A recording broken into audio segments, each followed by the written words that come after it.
Are you over 50 and thinking about walking away from your job? Have you been told that slowing down is the best path forward, but deep down inside, that just doesn't feel right for you? Stick with us, because if you design this next phase with intention, it could become your most joyful and fulfilling phase of your life. You know, on our YouTube channel, we get all kinds of comments from all different walks of life of people who say you're crazy to keep working, you're crazy not to keep working. You know, I just saw a note 2 minutes ago. A guy said, I'm 67, I retired 10 years ago, hung around for 6 months, worst thing I could ever have done. I now, for the last 10 years, have had a part-time job working 20 hours a week, and I love it. It was the smartest thing that I ever did. So if you are someone out there who thinks that slowing down is right for you, and that's really what you want to do, God bless you, that's great. But you've got to worry about the 7 pillars that we talk about in our masterclass course, you know, about your physical wellness, your mental wellness, relationships, and all of that. Having a lot of idle time can be damaging to your life. I know when I first retired, I did not do well being idle. Me personally, I did not. I'm an entrepreneur. I like to build stuff. So we built this business and we dabble in it. We don't spend 40 hours a week. We spend 15 to 20 hours a week or less. You know, we're building team to do some of the stuff for us, but it gives us purpose and something to get up in the morning for, plus all the other things in our life, you know, our fun stuff. Yeah. You know, quite a few of the ladies that I play golf with are retired and maybe retired for 5, 10, or 15 years. But a lot of them are retired school teachers or retired bus drivers, retired, homemakers even. You know, and at the end of the day, you know, when we talk about things like what else could you do, their eyes light up with so many ideas that they have of things that they could do, business they could start, places they could volunteer, areas in their life where if they were to execute on it, they would really find significant purpose. And I challenge them each week, you know, why aren't you doing that? Well, here's the common trap people get stuck in. Number one, that we are told that that retirement is the time to slow down and that work is for younger people. Slowing down equals happiness. And it's not true. The second thing is people get caught up in retirement drift. And that's our word for loss of structure and purpose. Days become unmoored. You become unmoored in life, and it leads to boredom, disconnection, and decline. That's why people get stuck. So there's a new way to look at retirement. We call it the discovery phase. Yeah, and you really need to look at this phase with a new perspective, right? Reframe this stage of life with reinvention in mind, not withdrawal. With energy in mind, not lack of energy or laziness in mind. Really go at it with solid intention and design something for yourself that will anchor you and not let you drift. Yeah, and design it with intention. And your golf ladies that you keep encouraging, you're probably making a difference in their lives. You're going home at night and thinking, I really can do this. Jody said I can do it. I really should. It does make a huge difference. So we are big proponents of working in this phase of life at some level, and even if it's volunteering. I think that's the important thing, is trying to figure out how to define work for yourself moving forward. Maybe work for yourself is Monday, Wednesday, and Friday, you get to watch the grandkids from 8 till 3 in the afternoon. And that's work with love and relationship building, and it wraps up so many great things into this phase of life. So if you have that opportunity, good for you.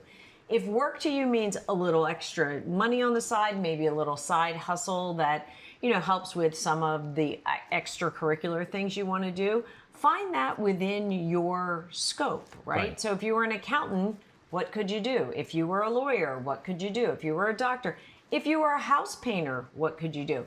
It doesn't matter what you used to do. You can repurpose those skills and find purpose in the discovery phase. So here's what we want to talk about today. And we want you to stay to the end because we're going to give you some tips on what you can do today to begin this process. But the first thing you want to think about is finding your superpower. This is new language for Jody and I, and we're actually building a little mini course on this to help you figure that out. But what is it that you do effortlessly really well? Why do people come to you for help? What are some of your greatest achievements when you think back on your career? And when you start putting pen to paper on that, all of a sudden you realize that you're really good at these 3 things or these 2 things. And you can ask your friends, what is my superpower? I mean, I think ask your kids. I think that it'll start to get clear. Yeah, absolutely. And that moves to the second thing, is really assessing what is in your life that brings you energy and joy. What activities make you feel alive?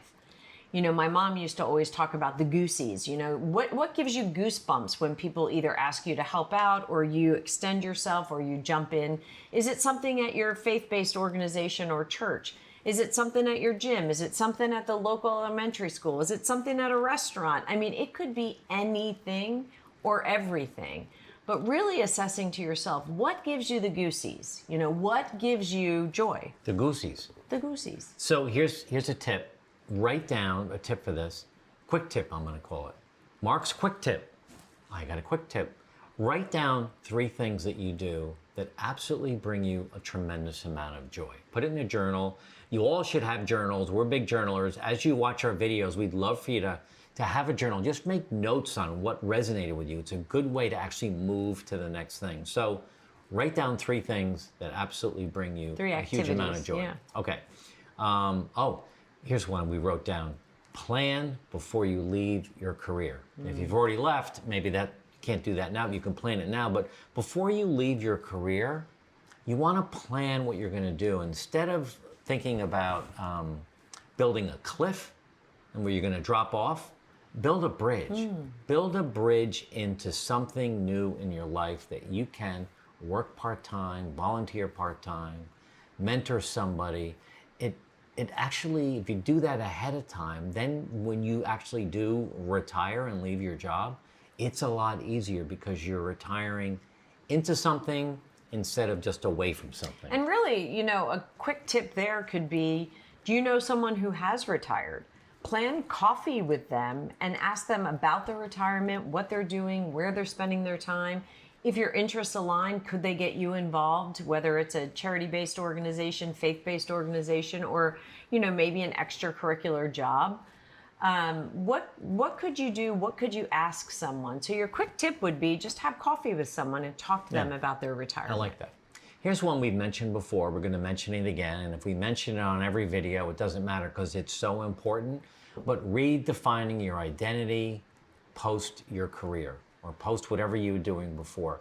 You cannot just hang on to what I used to do. You need to think about writing a personal statement of who I am, and think about introducing yourself to others in a different way. Instead of saying, hi, my name is Bob, I'm retired, and I used to be, a line manager at this company, or I used to do this, I used to do that. That doesn't matter anymore. What matters is, hi, my name is Bob, so happy to meet you. Tell me a little bit about yourself. So you start engaging with someone, but don't get hung up on who you used to be. You've really got to focus on reinventing who you are. The next one. Wait, do you have a tip for that one? Jody's tip, quick tip? No, you're the quick tip guy. Okay, I wrote one down. Here you go. Draft one sentence that better describes who you are now versus who you were. My dad was a big used to guy. I used to do this, I used to do that, I used to do this. He could have, and he should have written, this is who I am now, this is what I do. I'm a good grandparent, I'm a good husband, I coach Little League. I mean, he had great talents that he put in a box, put a bow on it, and put on a shelf in the garage. Open that box up and redefine who you are and write it out in a sentence. That's a great idea. That was a quick tip. That is a quick tip. The next one is really important. Structuring your time intentionally. Super important to anchor things down in your calendar on a day, a week, and a monthly basis. And then go back at the end of the month and take a look. Did I put myself out there, 4 times this month because that was a goal? Did I find a rhythm in my morning routine that works for me and works with my significant other, spouse, partner, or, close relationship? Have I had some days where I'm just calling them my unscheduled free day, And on those days, what did I do? Did I find something that I could anchor on one of those days? Like, for example, Saturday mornings, there's a hot yoga class, and Monday through Friday, we do functional weight training. Saturday morning's my free day. I should be able to do whatever I want. It's my Saturday. Typically, we'll have kids down or different things. But, my next step is to put myself out there into a hot yoga class on Saturdays. And if the kids are here and they want to come, great. If they don't want to come, I'll be back, I'll be back at 7 a.m. So creating a sample plan for each of your weeks in the discovery years, I think is a good quick tip. That's my quick tip. Did I Mark's, steal you? You stole my quick tip. Oh. Mark's quick tip. So be intentional. Schedule things you want to do, schedule things with people, schedule fun activities, and put together a sample plan, like Jody said, for the week and see how it goes. All right. The next thing is really finding a way to connect your work and service to others. How can your skills match up with needs in your community? How can you make impact that matters? Because all of that will drive purpose. My quick tip there, identify one, I wrote this down, one nonprofit or cause that you'd love to support. An illness, an organization around an age group, seniors, children, food insecurity. Find something that really interests you, write it down, and investigate it a little bit. All right, here's another one. And stay to the end because we're going to give you this real quick list on how to jumpstart finding a job or figuring out what to do in this phase of life. But stay open to growth and discovery. This is so important to go from a closed mindset to an open mindset. These women that you talked about, either in this video or the previous one, where they all have these ideas on what they'd like to do, but their mind is kind of saying, no, you can't do that, you shouldn't do that. No, you should. Be open to trying new things. You'd be surprised. Try something. Try anything. Yeah, absolutely. What's the quick tip? The quick tip there is to sign up for one class or workshop, just one event a month. And then after, 4 or 5 months, are there any you want to revisit and maybe sign up for on a weekly basis? There's a ton of stuff online. Google what it is you think you want to do. Find a mini course, an hour-long course, even if it costs $5. Just check it out. And there's stuff on YouTube for free, like our stuff. But really, I think taking a course, like Jody said, really is helpful. All right. Prioritizing your vitality and health. We cannot say it enough. We feel this is the base of our discovery years. We are focused really on our physical wellness, our nutrition, exercise, building muscle. You've got to schedule this into your life so that you have the energy it takes to want to try something new. Absolutely. So here's Mark's quick tip for this one. Commit to one daily practice for today or tomorrow. Yoga, walking, something. But commit to one thing and see how it changes your life. And the next one, while we were all about structure, routine, and rituals, and you finding something in this phase of life to give you purpose, this next one is really important. Stay flexible. Build flexibility into this next chapter so that you can stay adaptable, stay curious, and really let your curiosity and dabbling in different things really drive where you're going with your calendar. And really the quick tip here would be to maybe list 3 ways you can remain more flexible. I like that. All right, here's the 5 things you can do to begin this process today. Do them fast. Journal your superpower. Start writing down what's your natural gift. Where have you used it? Why do people come to you? Ask people for help on this. It's important. Number 2, identify 3 joy activities. What are 3 things that you do that you absolutely love to do, and make sure you're spending time doing them? The third one is schedule one exploratory conversation. Who is doing what that you might want to explore? Jump into a conversation with them, meet them, and figure out if it's for you. All right. Number 4, draft your new mission statement. Write a 1-sentence description of what your life is going to be like going forward. Dream a little bit. Get creative. Have fun with that. And the last one is, design a sample week. Get a calendar and start filling in the things that bring you joy. the things where you need to work on your health and wellness. Start filling in a week where you're meeting friends for lunch. You'll start to build a new life, and out of that will come something where you can actually work 5 hours a week or 10 hours a week that actually brings you joy. You hear us talk a lot on this channel about habits, and maybe you've got some bad habits that you need to break yourself. We created a free download, is below, the 5 bad habits to stop while you're retired. So download that and use that as a tool to break some bad habits. Now let's answer a couple questions that we got, our team put together.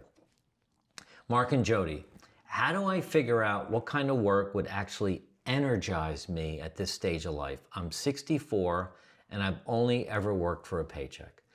Well, I don't know, I don't have her name, but if you've never volunteered, that's a great place to start.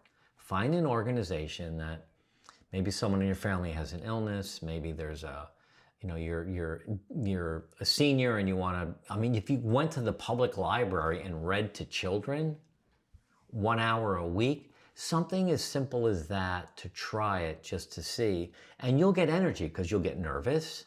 You'll want to prepare. You'll wonder how you did. You'll probably get nervous when you're reading to the kids, but you might find a lot of joy in that. Well, and I think it's important to do kind of a self-assessment. Maybe during your career, you're like me, and I didn't have a whole lot of time to figure out what brought me joy. It was either family and kids and events and things around that, or work. So it took me a little while to figure out my joy in life and then have the courage to jump in with both feet. And I think that's a big part of it. Cool. Here's a question from Ron, who's 68. How can I tell the difference between staying busy and doing something meaningful? Well, busy, I think I would describe as a little bit boring. Like you're doing things, but you're just doing it out of, I don't know, routine or habit, or you're not getting much out of it. You're kind of wondering, why am I doing this? Well, why did I commit to doing this? I'm not really happy about it. Versus meaningful, where when you're doing it, you're energized, you're happy, you're excited. Listen to my voice, you just feel great about it. So I think that is a good way to tell. And you've got to stop doing those things that are keeping you busy. There is some chores you need to do in any life. But look for those things that really bring you excitement and energy. And I would just audit yourself. Are you busy being busy, or are you busy being joyful? If you're busy being joyful, that's good busy work. If you're just busy being busy, and a lot of people we run into and a lot of subscribers will say, I'm busier now in retirement than I ever was during my career. And that always gets me excited. And then I dig deeper and say, by doing what? Tell me what a typical day looks like. Tell me what you're doing. And when you dig into it, it's really busy being busy. Tuesdays and Thursdays, I drop off at the dry cleaner. I pick up from the dry cleaner. Monday, Wednesday, and Friday, I'm at the grocery store. So I used to think when I first retired, those things that I would do after a 8 or 9 hour work week, in between dinner and a lacrosse game for the kids. And, I would fit things in that now in retirement, sometimes I make that my whole day. Yeah. And that's me busy being busy. That's not really meaningful. All right, here's a question from Larry. I like this question. Larry is 65. How do I explore new work or service ideas when I'm not even sure what I'm good at anymore? I love this question because it's an exercise we take our clients through where we get a sheet of paper, and it's got, I think, 4 or 5 rows. And we want you to write down every single job that you had in your whole career. Going back to if you delivered newspapers like I did, or worked at a gas station, or worked as a waiter in a restaurant. Write down every job you had, and during your career, every role that you played inside your company or companies. And then to the right of that, put down what you liked about that job or role, what you didn't like about it, how it made you feel when you were doing it, and then go and rate it on a scale of 1 to 10, 10 being I loved it so much versus 1 I didn't like it at all.